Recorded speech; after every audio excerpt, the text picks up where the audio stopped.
Com podem posar un límit a un examen que hem creat amb Google Forms?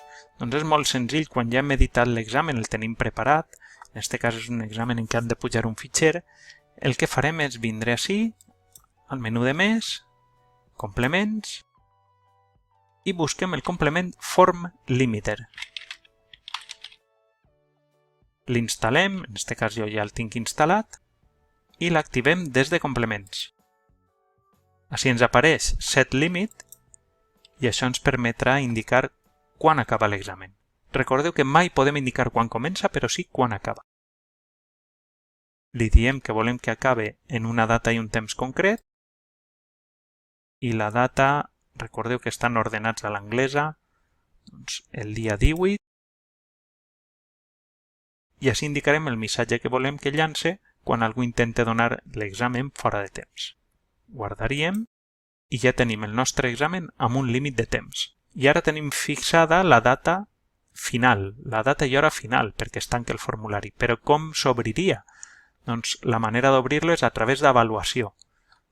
Hauríem de vindre a veure el formulari, l'examen en aquest cas, que seria este, copiaríem l'adreça de l'examen i aniríem a avaluació.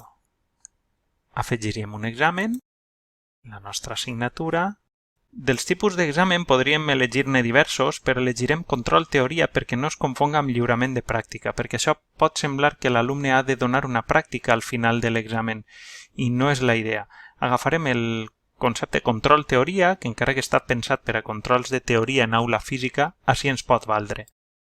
Li donem el nom, li posem quin dia, i és molt important així no marcar que la convocatòria és visible, ho hem de deixar en no. Este apartat de convocatòria d'examen és visible per als alumnes? No.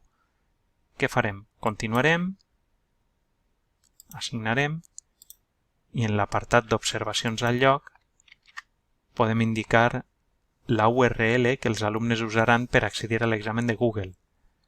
Creem i ja ho tenim. Els alumnes no veuran aquest examen que hem posat perquè el tenim desactivat.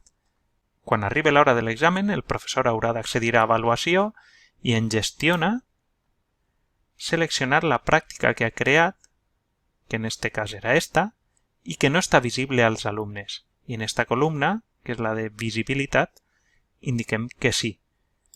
En aquest moment, si un alumne entra als seus controls, ja tindrà disponible l'examen i ja simplement haurà de copiar això, esta URL, i activar-la en el navegador copiant i apegant. I així estem, hem entrat amb el nostre compte de Google, en què ja teníem iniciada la sessió, i ara simplement haurem d'afegir el fitxer quan acabem de fer-lo, o si fos un tipus test, doncs el test, i ja tindríem el temps limitat, que és molt important, l'hauríem d'indicar en la part superior i en avaluació també, perquè l'alumne no es despiste, ja que, com veieu, no hi ha cap tipus de rellotge que marque quan s'acaba.